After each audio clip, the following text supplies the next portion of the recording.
Ressuscite, ô Dieu, et juge la terre, car tu hériteras de toutes les nations. Ressuscite, ô Dieu, et juge la terre, car tu hériteras de toutes les Rassemblement de Dieu, au milieu de qui juge les dieux. juge la terre, Jusqu'à quand jugerez-vous injustement, et blâmez pour le parti des pécheurs? Chers auditeurs de Dialogue RCF, bonjour. Au micro, le père Jean-Guérit, orthodoxe du patriarcat œcuménique de Constantinople, recteur de la paroisse Saint-Hermogène à Marseille. Chers auditeurs, nous avons rappelé notre décalage de 5 semaines pour la date de Pâques à plusieurs reprises. Enfin, nous y sommes. Pour l'Église orthodoxe, c'est la résurrection, c'est Pâques. Et donc, une réflexion sur Pâques, sur la résurrection. Si le Christ n'est pas ressuscité, notre foi est vaine, nous dit l'apôtre en Corinthiens 15-14. Il y a dans cette formule une intonation rare pour la Sainte Écriture, notamment le Nouveau Testament. Elle semble interpeller notre logique.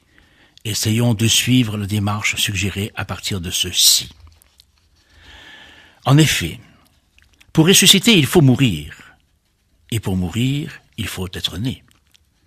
S'il est vrai que naître et mourir est par définition notre lot à tous, ressusciter n'était possible qu'à un seul, le Christ. Le Fils de Dieu venu dans ce monde s'est fait chair pour tirer le genre humain de l'impasse dans laquelle il s'est mis lui-même, de l'impasse tragique qui l'a conduit à la souffrance physique, psychique, la désespérance et à la mort, parfois suicidaire. La mort, quelles que soient nos réflexions aujourd'hui, nos études historiques, anthropologiques, la mort n'était pas prévue par le plan divin. La science biologique constate que la nature est programmée pour la mort, mais il s'agit pour nous précisément de cette nature qui s'est déjà condamnée à la mort. Elle n'était pas prévue, et pour cette raison, personne ne peut véritablement l'assumer intimement. Elle est en réalité contre nature. Nous fuyons l'idée de la mort qui nous est insupportable. Elle se rappelle à nous lorsque meurt un proche. Elle nous gifle, non seulement parce qu'est décédé un proche, mais aussi parce qu'alors c'est notre propre mort que nous voyons en face. Pour bien être persuadés que ce n'était pas inscrit dans le plan initial, souvenons-nous que le Christ, qui lui aussi a eu des proches, qui lui aussi a aimé, plus particulièrement des amis, pensons à Lazare bien évidemment, lorsqu'on vient lui annoncer que Lazare est mort, le Christ lui-même pleure. Cas unique dans les récits évangéliques où il est question des larmes du Christ. Alors que lui-même, le Christ, a déjà, avant la mort de Lazare, ressuscité plusieurs fois la fille de Jaïr, le fils de la veuve de Naïn. On oublie aussi souvent ces morts qui sortent des tombeaux au moment où le Christ expire sur la croix, et que le voile du temple se déchire, que le soleil s'obscurcit. Il a guéri, il a annoncé lui-même sa passion et sa résurrection. Il sait que dans quelques minutes il va ressusciter Lazare, et pourtant il pleure. Pourquoi ?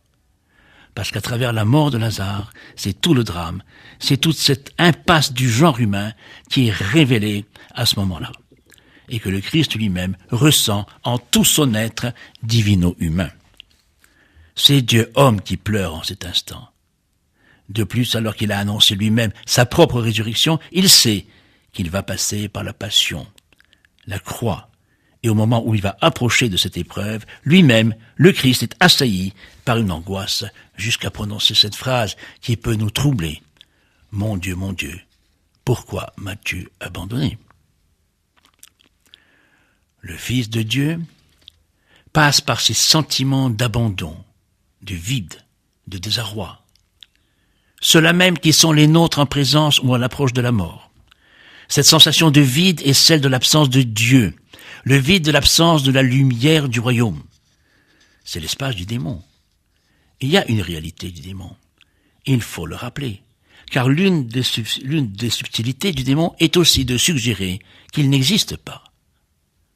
Or, si le démon, celui qui induit aussi le doute, n'existe pas, il est plus facile de suggérer, voire de se persuader, que Dieu lui-même n'existe pas. Si Dieu était, il ne permettrait pas tout ce mal, n'est-ce pas une tentation qui nous guette tous, une séduction? C'est une tentation, c'est une séduction du démon, car pour s'être révolté contre Dieu, le démon ne supporte pas la présence de Dieu et tente de nous entraîner dans sa révolte et son désespoir. C'est cela les ténèbres et le royaume de la mort, qui crée ce sentiment d'angoisse, de vide, de découragement. Le Christ va connaître cet instant de vide, en acceptant dans l'angoisse cette coupe dont il demande qu'elle passe à côté de lui, mais il obéit. Il va passer par le royaume des ténèbres, cet espace d'absence de Dieu, où le genre humain s'est plongé pour s'être détourné de Dieu, comme l'ange de lumière déchu, Lucifer. Mais à peine est-il venu dans cet espace qu'il apporte la lumière, la vie, la résurrection. Tout est dit dans la proclamation. Par la mort, il a vaincu la mort. Ayant vaincu la mort, le Christ a opéré un tournant pour l'histoire de l'humanité. Il s'agit d'un point central. La victoire du Christ sur la mort est à la fois ponctuelle et définitive. Ce que l'on a sans doute du mal à intégrer, à faire notre cette réalité. Or, toutes nos célébrations liturgiques, notamment eucharistiques, sont des réactualisations de tous les événements. La passion, la descente aux enfers, la victoire définitive sur la mort. Pour cette raison, le Christ a pu dire par anticipation, « Vous êtes dans la tribulation, mais ne craignez rien. J'ai vaincu le prince de ce monde, le démon. » Jean 16, 33. Mais on peut se poser la question, si le Christ affirme avoir vaincu le monde, pourquoi sommes-nous encore dans la tribulation? Intervient ici à nouveau le thème de la liberté, comme au moment de la création. Pas plus que Dieu n'a imposé à sa créature de rester avec lui en communion et en amour d'offrande eucharistique, car Dieu peut tout, sauf obliger sa créature à l'aimer. De même en souffrant, en offrant son Fils qui passe par la croix et les ténèbres pour sauver, ce salut nous est donné, offert gratuitement, sans exigence, sans attente fondamentale de retour. Chose difficile à assumer. D'une part, on est toujours en quête de liberté, mais avons-nous la force de l'assumer telle qu'elle nous est donnée?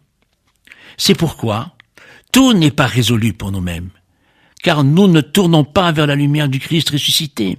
Certains l'ont fait, et ont pu voir le Christ ruisselant de lumière. Ils l'ont vu de leurs yeux, lorsque leur cœur était devenu un cœur de chair, transparent à la lumière divine.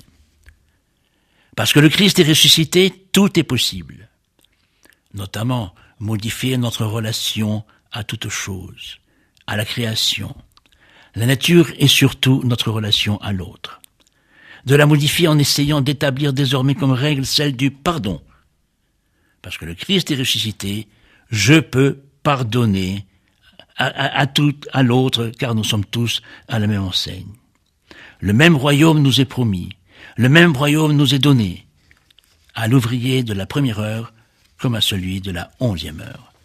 Si j'ai peur de l'autre, si je suis angoissé, si même parfois j'ai envie non seulement de frapper, mais peut-être aussi de tuer, c'est à cause de ma propre angoisse. C'est l'angoisse de ma mort qui me pousse à vouloir tuer l'autre, physiquement, mais aussi psychologiquement, psychiquement. Inversement, si je participe à la résurrection du Christ, pourquoi tuer? Et c'est ainsi que saint Jean Chrysostome du IVe siècle prononce cette homélie. Entrez tous dans la joie de notre Seigneur, les premiers comme les derniers. Recevez votre salaire, riches et pauvres.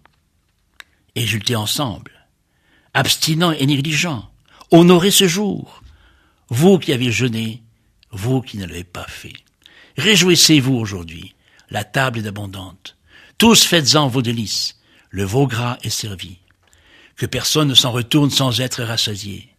Vous tous, jouissez du festin de la foi. Vous tous, jouissez des richesses de la bonté. Que personne ne se lamente sur sa misère, car notre royaume à tous est apparu. Que personne ne pleure ses péchés, car le pardon s'est levé du tombeau. Que personne ne craigne la mort, car la mort du Sauveur nous a délivrés. Mort, où est ton aiguillon, s'exclame saint Jean Chrysostome. Enfer, où est ta victoire? Le Christ est ressuscité, et tu as été jeté bas. Le Christ est ressuscité, les démons sont tombés. Le Christ est ressuscité, et les anges se réjouissent. Le Christ est ressuscité, et la vie règne. Le Christ est ressuscité, et il n'y a plus un seul mort au tombeau. C'est le jour de la résurrection. Rayonnant de joie en cette solennité, embrassons-nous les uns les autres, disons frères, et à ceux qui nous haïssent, pardonnons tout à cause de la résurrection du Christ. Le Christ est ressuscité des morts, par la mort il a vaincu la mort, à ceux qui sont dans les tombeaux, il a donné la vie. Christ est ressuscité, en vérité, il est ressuscité.